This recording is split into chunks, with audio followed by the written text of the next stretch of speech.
ओम श्री गुरुवे नमः।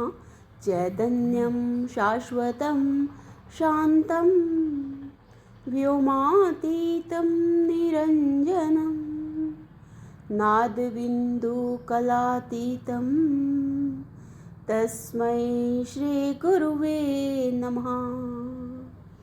ॐ सहना भवतु सहनो भुनक्तु सह वीर्यं करवावहै तेजस्विनावधीतमस्तु मा विद्वेषावहै।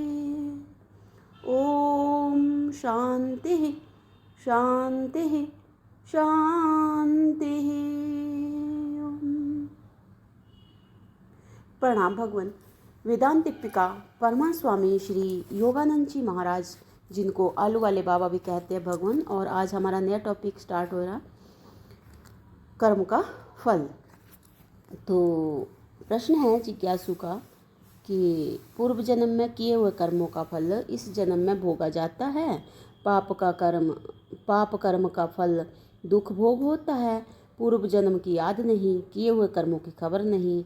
पाप जाने बिना पाप का फल भोगना यह अन्याय क्यों है?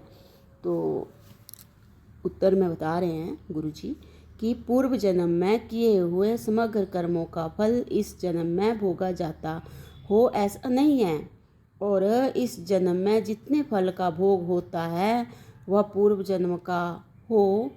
जन्म का ही हो ऐसा भी नहीं है।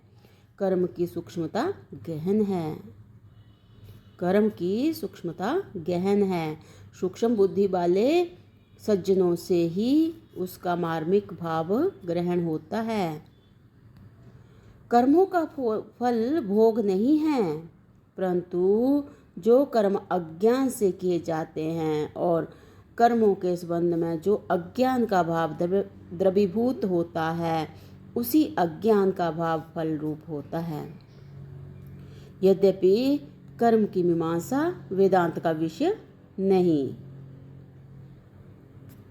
है, तो भी वेदांत का किसी शास्त्र के समूल विरोध भी नहीं है। जितने कर्म हैं वे सब ही अज्ञान स्वरूप हैं। ऐसा जानकर अज्ञान के हटाने के लिए उसका विवेचन भी मुमुक्षुओं को उपयोगी है।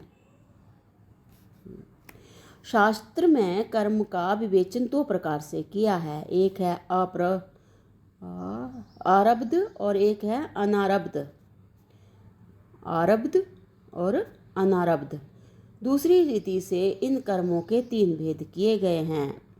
एक है आरब्ध को प्रारब्ध कर्म कहते हैं। अनारब्ध के संचित और क्रियामाण दो भेद हैं। तो क्रियामाण का दूसरा नाम आगामी है। जो कर्म फल देने को प्रवृत्त हो चुके हैं, जो कर्म फल देने को प्रवृत्त हो चुके हैं, उनका नाम जो है प्रारब्ध कर्म है। और जो फल देने को तैयार नहीं है, उनका नाम अनारब्ध कर्म है।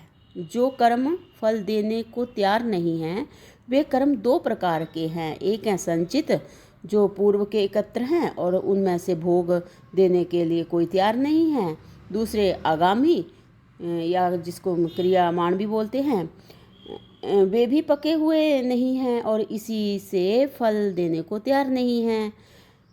जन्म के आरंभ में संचित कर्मों में से पक होकर फल देने को तैयार होते हैं। जन्म के आरंभ में संचित कर्मों में से पक होकर फल देने को तैयार होते हैं और जिनके अनुसार शरीर बनता है वे प्रारब्ध कर्म कहे जाते हैं। पूर्व जन्म शरीर का होता है। शरीर कर्म के अनुसार है। कर्म बदलते रहते हैं, इसी कारण शरीर भी बदलते रहते हैं। शरीर बदलना ही जन्म है। कर्मानुसार जब एक शरीर छूटकर दूसरा शरीर प्राप्त होता है तब उसको पूर्व जन्म कहते हैं, पुनर्जन्म कहते हैं। शरीर का परिवर्तन होना मृत्यु और जन्म है। शरीर का परिवर्तन होना मृत्यु और जन्म है। जिन पुण्य पाप के योग से शरीर का परिवर्तन होता है, विशेष करके उन्हीं पुण्य पाप का भोग उस शरीर से होता है। जिन पुण्य पाप के योग से शरीर का परिवर्तन होता है, विशेष करके उन्हीं पुण्य पाप का भोग उस शरीर से होता है। किंचित आगामी कर्म जो तीव्र वेग वाले हों, यदि तुरंत पक जाएं और देश काल संयोग और शरीर उन कर्मों के फल भोगने के अनुकूल हों और फल के भोग होने के प्रारब्ध कर्म में से कोई प्रबलता से रोकने वाला ना हो, तो ऐसे आगामी कर्म भी इसी शरीर में प्रारब्ध भाव को प्राप्त होकर फल दे सकते हैं। ऐसे ही आगामी तीव्र कर्म मंदता वाले प्रारब्ध का क्षय करने में समर्थ होते हैं। आगामी कितने ही तीव्र क्यों ना हों, पूर्ण वेग वाले प्रारब्ध कर्म का नाश नहीं कर सकते। आगामी तो आगे स्वामी जी बता रहे हैं कि मध्यम प्रारब्ध का भी वे नाश नहीं करते। जो क्रियामान कर्म हैं आगामी, उनके लिए बता रहे हैं कि वो कितने ही वेग वाले हों, प्रारब्ध कर्म का नाश नहीं कर सकते। मध्यम प्रारब्ध का भी वे नाश नहीं करते, परंतु फल में बदली कर देने को समर्थ हैं। तो भगवान अब आगे स्वामी जी जो हैं इस वाले को दृष्टांत के माध्यम से समझाएंगे कि एक आम बेचने वाले ने दुकान की, तो बेचने का माल वह दुकान में रखता और कच्चे आम रखने के लिए एक गोदाम रखा है। आसपास के ग्रामों में से आम ले आता और उन्हें गोदाम में रखता। उनमें से जैसे जैसे पकते जाते उन्हें बेचने वाली दुकान पर लाकर बेचता है। गोदाम में जो कच्चा माल है वह संचित है। पके हुए आमों में से जिनको निकाल कर वह दुकान पर लाकर रखता है वह प्रारब्ध है, और नया माल जो लाता है वह आगामी है।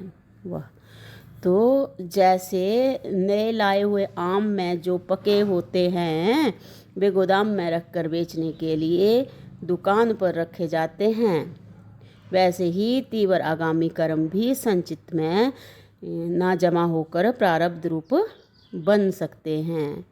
तो भगवान इससे आगे जो है वो अगले सत्संग से कंटिन्यू करते हैं। प्रणाम भगवान। ओम शांति शांति शांति। ओम।